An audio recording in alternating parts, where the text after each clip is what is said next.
Imagine being trained for 15 to 20 years ruthlessly without a break, every single day breaking bones. और एक दिन ऐसा आता है कि you are rejected from that destiny. You are rejected from the thing that you were destined to become, or you were told that you are destined to become. That's rejected. And ऐसे ही होता है हमारे टाइलंग के साथ from Kung Fu Panda. He was raised by his father figure Shifu, who tells him every single day that you are destined to become Dragon Warrior. It's not even destiny, you are the Dragon Warrior. And one day, it's rejected. क्या आपका गुस्सा होना जायज़ नहीं है? बिल्कुल जायज़ है.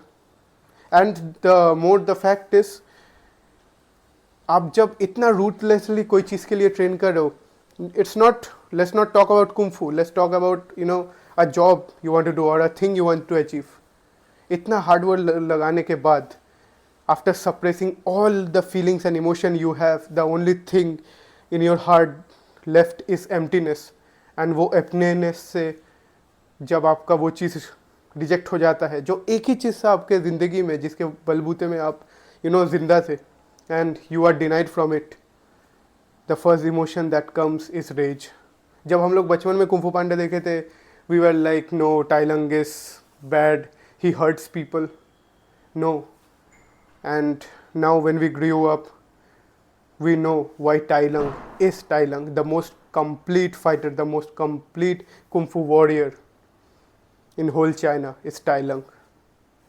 And actually real life में कभी Tai Lung को destiny reject नहीं कर सकता. There is no Oogway in real life, my friend. If you are Tai Lung, if you have that hard work, ऐसा यूनिवर्स में कोई चीज़ नहीं है जो आपको वो डेस्टिनी अराइव करने से रोक सके.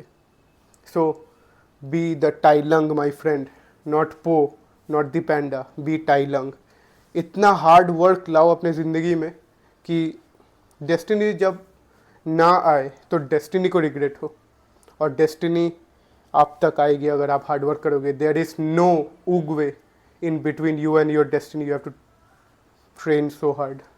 So the most realistic career, the most realistic character in Kung Fu Panda, I think, is Tai Lung. He's rejected, but he's chosen by hard work.